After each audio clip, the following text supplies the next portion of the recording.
Dear students, good morning. आज हम फिर उपस्थित हैं आपको पढ़ाने के लिए।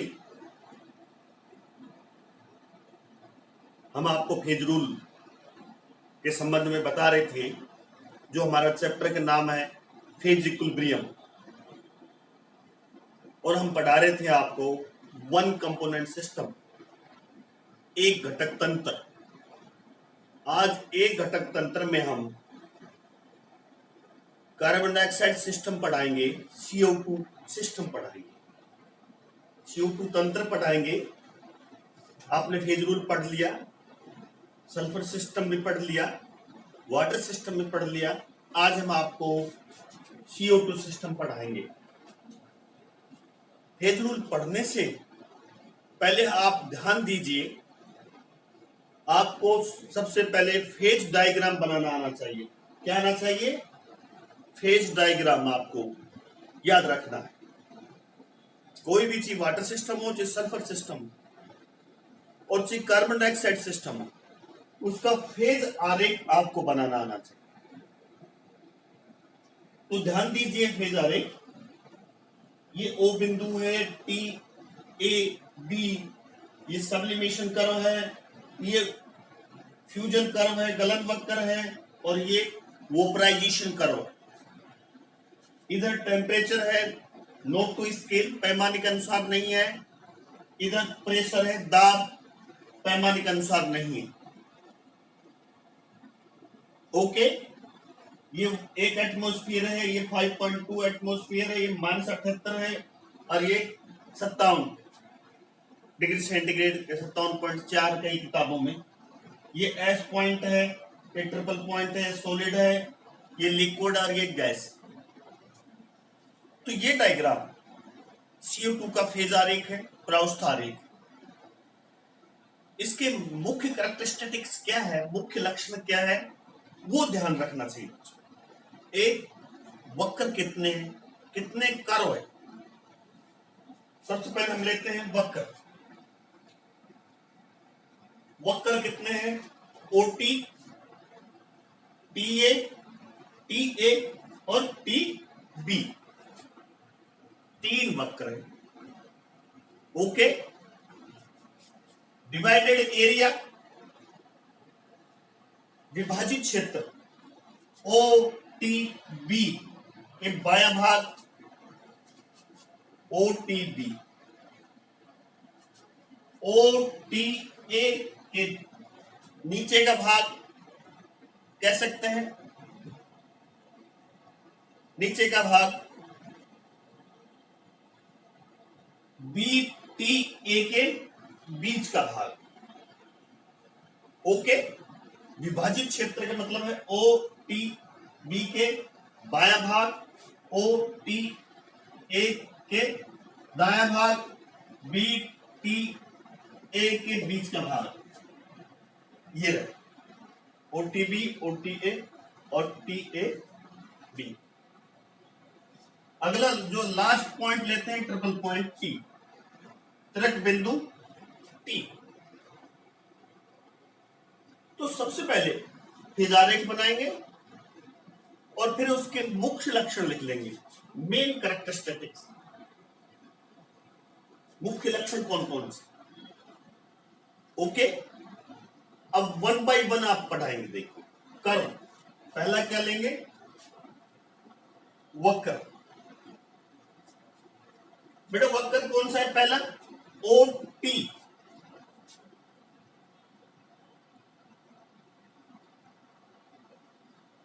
OT क्या है? OT ठोस CO2 का उदुरपातन वक्र है। कौन सा वक्र है ये? Sublimation curve of solid CO2। Sublimation curve of solid CO2। Okay, दिख रहा है?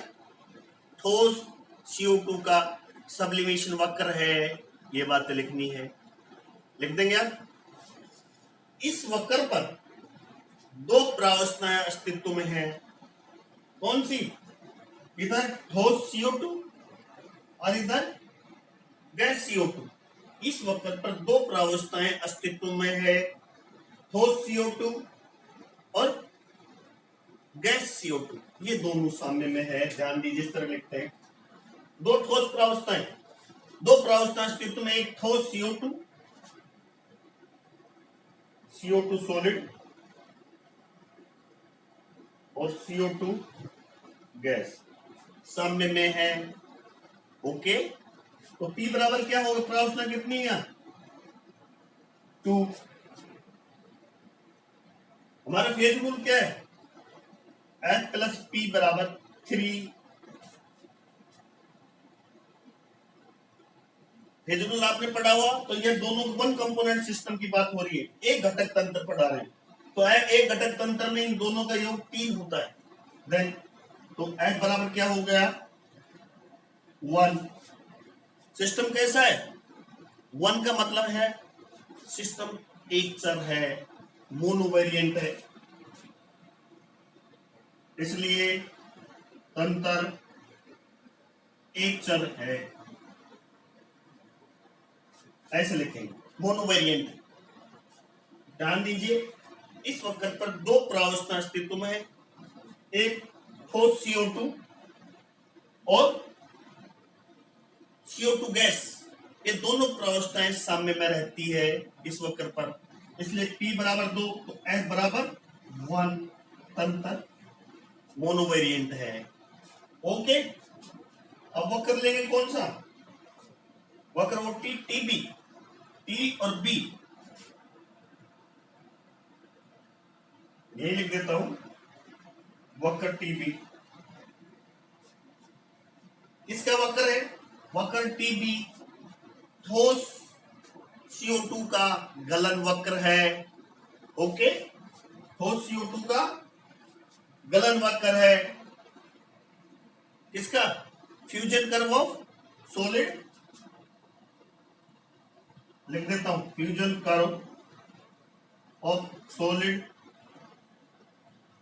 CO2। ओके, ठोस CO2 का गलन वक्र है, इस वक्र पर दो प्रावस्थाएं साम्य में रहती है, ठोस CO2 और इधर कौन सी है, लिक्विड CO2, CO2 सॉलिड और CO2 लिक्विड साम्य में रहती है। तो P बराबर 2 तो F बराबर 1। तंत्र क्या है, इसलिए तंत्र यहां मोनोवेरिएंट है, इंग्लिश में भी लिख देता हूं, राइट। तंत्र यहां एक चर है, ठीक है। वक्र OT, वक्र TB और बचा क्या, वक्र TA, वक्र TA।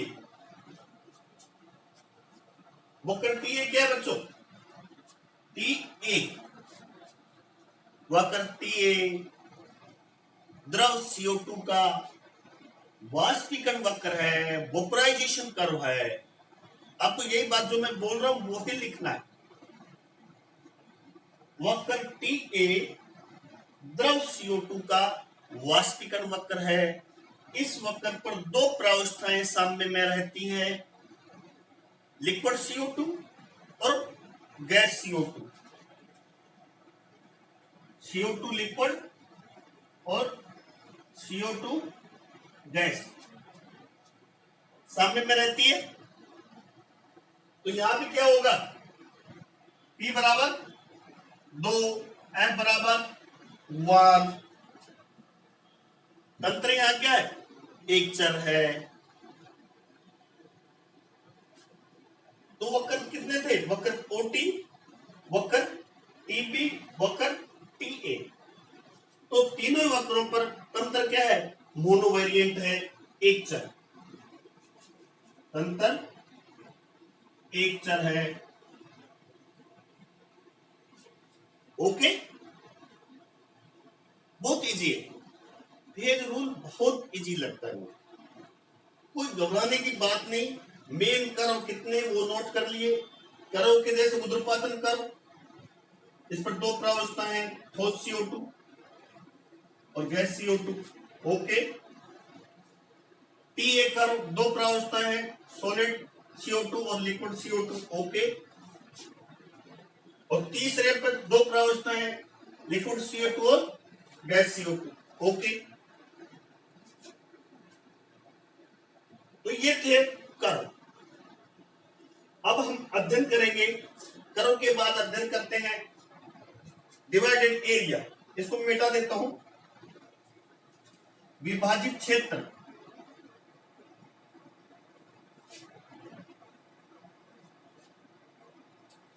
विभाजित क्षेत्र नंबर 2 जो ये है डिवाइडेड एरिया। डिवाइडेड एरिया में क्या होगा? पहला एरिया कौन सा है? OTB। OTB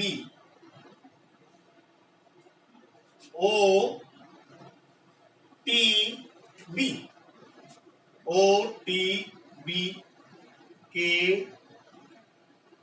बायां भाग। OTB के बायां भाग। OTB के बायां भाग। यहां कितनी प्रावस्थाएं अस्तित्व में बच्चों? एक प्रावस्था अस्तित्व में है। वो कौन सी है? ठोस CO। केवल सॉलिड CO2 प्रावस्थाएं यहां अस्तित्व में है। इसलिए P बराबर 1, तो F बराबर क्या होगा? 2। क्योंकि आपको पता है फॉर्मूला क्या है? F प्लस P बराबर 3। क्योंकि P बराबर 1, F बराबर 2। अंतर क्या है? यहाँ बाइवेरिएंट है, द्विचर। अंतर द्विचर, बाइवेरिएंट। इंग्लिश में कहते हैं बच्चों बाइवेरिएंट। क्लियर? OTP के बायां भाग, OTB B के बायां भाग केवल सॉलिड CO2 है। इसलिए P बराबर 1 प्रावस्था अस्तित्व में 1, F बराबर 2, तंत्र द्विचर है। यहां तंत्र क्या होगा? बाइवेरिएंट। दूसरा है OTA। OTA के नीचे का भाग, दायां भाग। OTA क्षेत्र के दायां भाग। OTA क्षेत्र के नीचे का भाग कह लीजिए या दायां भाग कह लीजिए। तो यहां क्या होगा बच्चों? यहां केवल क्या प्रावस्था अस्तित्व में? यहां केवल गैस CO2 अस्तित्व में है। इसलिए P बराबर 1। चूंकि यहां क्या है? P बराबर 1, तो F बराबर क्या होगा? 2। अंतर क्या है? यहां बाइवेरिएंट। इंग्लिश में लिख देता हूं।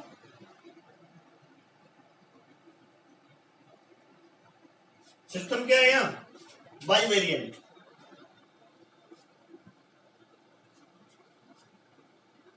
दो को हम यहां बाइवेरिएंट कहेंगे, द्विचर कहेंगे।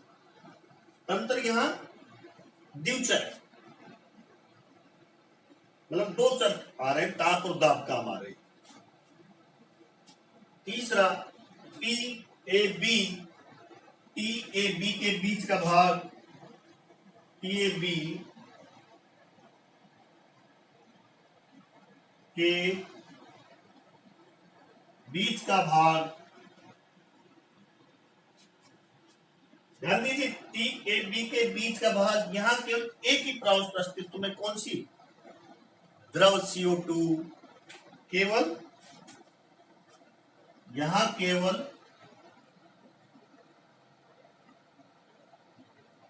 द्रव CO2। है। चूंकि P बराबर 1 तो F बराबर क्या होगा 2, तो यहां भी तंत्र क्या है पाई वेरिएंट। यहां भी तंत्र क्या है द्विचर है, द्विचर कह लीजिए या बाई वेरिएंट।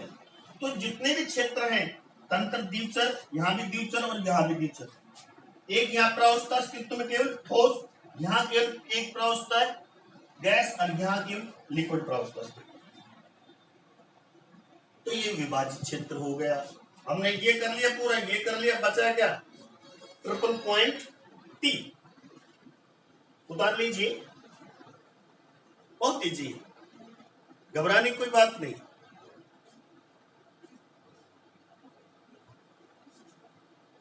अब मैं आपको ट्रिपल पॉइंट टी बताऊंगा। ट्रिपल पॉइंट टी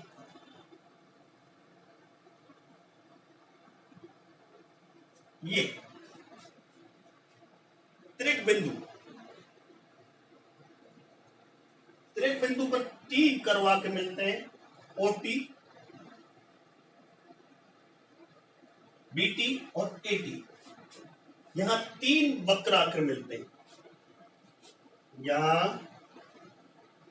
3 वक्र कौन से ओटी, टीए एंड टीबी मिलते हैं।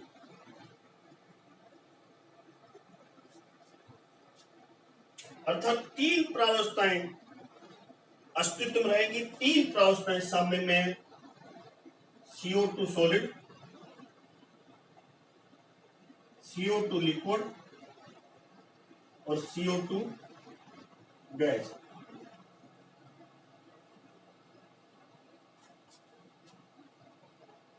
इस त्रिक बिंदु T पर 3 प्रावस्था अस्तित्व रहेगी, ठोस, लिक्विड और गैस। तीनों ही, क्योंकि 3 वक्र आकर यहां मिलते हैं, ऊर्ध्वपातन वक्र भी, गलन वक्र भी और वाष्पीकरण वक्र भी मिलते हैं।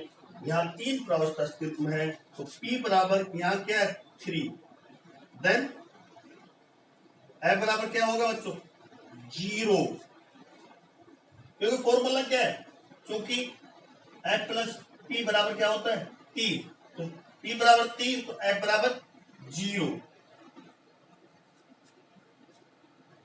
मतलब यहां ट्रिपल पॉइंट टी पर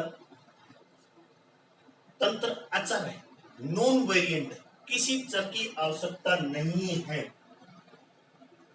यहां तंत्र अचर है, नॉन वेरिएंट। कहां ट्रिपल पॉइंट टी पर तंत्र अचर है, किसी चर के निश्चित की आवश्यकता नहीं है, क्योंकि चर ऑलरेडी निश्चित है, पहले से निश्चित है। दाब कितना 5.2 एटमॉस्फेयर और ताप कितना -57 डिग्री सेंटीग्रेड। यहां किसी चर न ताप को निश्चित करने की आवश्यकता है और न दाब को निश्चित करने की आवश्यकता है, वो पहले से ही निश्चित है। दाब कितना होना चाहिए टी बिंदु पर 5.2 वायुमंडलीय दाब और ताप -57 डिग्री सेंटीग्रेड, तब ट्रिपल पॉइंट टी प्राप्त हो जाएगा।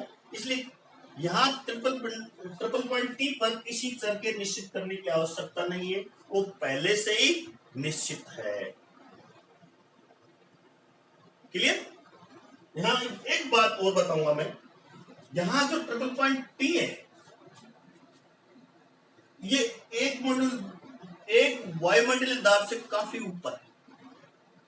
कितने दाब पर है 5.2 वायुमंडलीय दाब पर ट्रिपल पॉइंट टी प्राप्त होता है -57 डिग्री सेंटीग्रेड। थोड़ा सुन लीजिए, जो आपने जल तंत्र पढ़ा था, वाटर सिस्टम पढ़ा था, इस CO2 सिस्टम में एक अंतर है, वहां जो ट्रिपल पॉइंट टी प्राप्त हुआ था वो 4.54 mm दाब पर प्राप्त हुआ था, जो एक वायुमंडलीय दाब से कम दाब पर प्राप्त हुआ था। लेकिन इस CO2 में जो ट्रिपल पॉइंट टी प्राप्त हुआ है वो एक वायुमंडलीय दाब से बहुत अधिक दाब 5.2 वायुमंडल दाब पर प्राप्त होता है।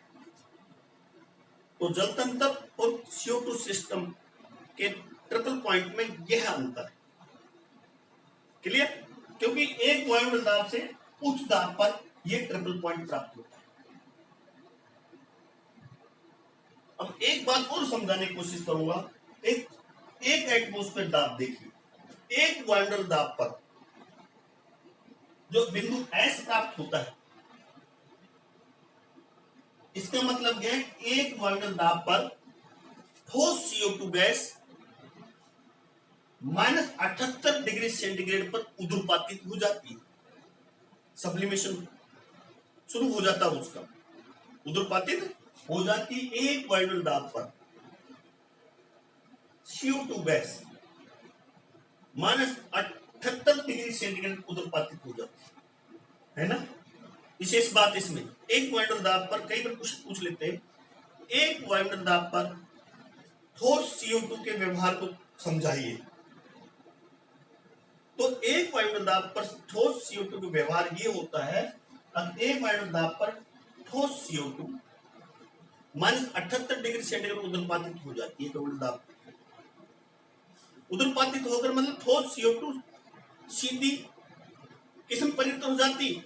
गैस CO2 में परिवर्तन हो जाती है, द्रव CO2 में परिवर्तित नहीं होती।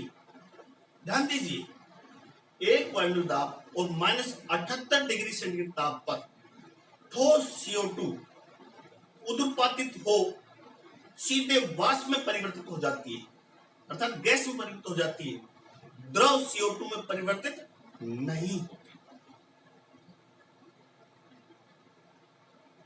ये मुख्य बात है। ये एक वायुमंडल दाब पर इतने डिग्री सेंटीग्रेड पर जब ठोस CO2 को गर्म करते हैं तो ठोस CO2 इसमें चेंज हो जाती है, गैस CO2 में परिवर्तित हो जाती है, द्रव CO2 में परिवर्तित नहीं होती। मतलब ठोस से लिक्विड अवस्था आनी चाहिए थी, लेकिन यहां ठोस CO2 वाष्प अवस्था में परिवर्तित हो जाती है, गैस अवस्था में परिवर्तित हो जाती है। कब? एक वायुमंडल दाब पर। सुन गया? अब मान लीजिए हम उससे विपरीत बात करें, गैस CO2 को ठंडा करें, गैस हमारे पास गैस CO2 को ठंडा करें तो -78 डिग्री सेंटीग्रेड पर और एक वायुमंडल दाब पर यह किस में चेंज हो जाएगी? ठोस CO2 में परिवर्तित हो जाएगी, जिसको हम क्या कहते हैं सामान्य भाषा में? शुष्क बर्फ, ड्राई आइस। ड्राई आइस मतलब ठोस CO2 है, उसको यहां क्या कहते हैं हम? शुष्क बर्फ कह लीजिए, या इंग्लिश में ड्राई आइस। पुनः सुन लीजिए, गैस CO2 है, उस गैस CO2 को हम ठंडा करते जाते हैं, टेम्परेचर कम करते जाते हैं, तो -78 डिग्री सेंटीग्रेड पर और एक वायुमंडल दाब पर वो इसमें चेंज हो जाती है, ठोस CO2 में चेंज हो जाती है। लिक्विड CO2 में वो जो गैस CO2 है वो लिक्विड CO2 में चेंज नहीं होती, वो सीधे ही ठोस CO2 में चेंज हो जाती है। इस ठोस CO2 को ही शुष्क बर्फ कहते हैं। ये कई बार कंपटीशन पूछते हैं, शुष्क बर्फ क्या होती है? शुष्क बर्फ होती है सॉलिड CO2, ठोस CO2। तो इसको मैंने दोनों तरह से समझा दिया आपको। ये ठोस CO2 को एक वायुमंडल दाब पर -78 डिग्री सेंटीग्रेड में गर्म करते हैं तो वो द्रव CO2 में बदलने के बजाय गैस CO2 में बदल जाती है। और इससे यदि हम विपरीत बात करें, जब गैस CO2 को हम ठंडा करते हैं तो -78 डिग्री सेंटीग्रेड ताप और एक वायुमंडल दाब पर यह किसमें चेंज हो जाती है? ठोस CO2 में चेंज हो जाती है, और इससे ही हम शुष्क बर्फ कहते हैं, dry ice. Am I right? अब समझ गए होंगे पूरी तरह से। अब एक वायुमंडल दाब पर ठोस CO2 का क्या व्यवहार है, किस तरह से ठोस CO2 -78 डिग्री सेंटीग्रेड पर द्रव CO2 बदलने की बजाय गैस CO2 में बदल जाती है। ओके, तो डियर स्टूडेंट, आज हमने आपको वन कंपोनेंट सिस्टम में CO2 सिस्टम पढ़ाया। आप पुनः मैं आपको समझा रहा हूं, फेज डायग्राम जो दिख रहा है आपको, इसको याद रखना है। फिर आपको मेन कैरेक्टरिस्टिक लिख लें, लक्षण कितने कर्व है, कितने विभाजित क्षेत्र हैं और कितने ट्रिपल पॉइंट है। फिर इनका 1 बाय 1 वर्णन करना है, समझाना है। इस तरह से आप फेज रूल को पढ़ेंगे, इस चैप्टर को पढ़ेंगे तो बहुत अच्छा रहेगा और अच्छी तरह से समझ में आएगा। तो डियर स्टूडेंट, मैं professor Ramanand Yadav, government RR college Alwar, Rajasthan, department of chemistry. आपको यदि मेरे चैनल पर नहीं समझ में आया, मेरा वीडियो नहीं समझ में आ रहा, तो मैं समझाने का और प्रयास करूंगा अगले वीडियो में। आप मेरे YouTube channel Studyship with Ramanand Yadav को शेयर कीजिए, लाइक कीजिए और सब्सक्राइब कीजिए। यह बहुत जरूरी है सब्सक्राइब करना, क्योंकि जैसे आप सब्सक्राइब करोगे तो मेरा प्रत्येक वीडियो आपके पास ऑटोमेटिक आ जाएगा। आपके जो फोन है उसमें अपना ऑटोमेटिक मेरा जो भी मैं वीडियो बनाऊंगा आपको इंटीमेशन हो जाएगा। अब डॉक्टर रामानंद ने वीडियो बनाया, प्रोफेसर रामानंद ने वीडियो बनाया, इसलिए आप सब्सक्राइब जरूर कीजिए। आप सब्सक्राइब करेंगे तो प्रत्येक वीडियो आपको मिल जाएगा, आपको इंतजार करने की आवश्यकता नहीं, आपको सूचना मिल जाएगी अपना आप। और विस्तृत अध्ययन ज्यादा पढ़ना चाहते हैं आप, तो आप मोना प्रकाशन जो अलवर से प्रकाशित होती है वो बुक्स पढ़िए, बहुत अच्छी है, पूरा विस्तृत दिया हुआ है। तो thank you very much, best of luck, chemistry बहुत कीजिए, पुनः बेस्ट ऑफ लक।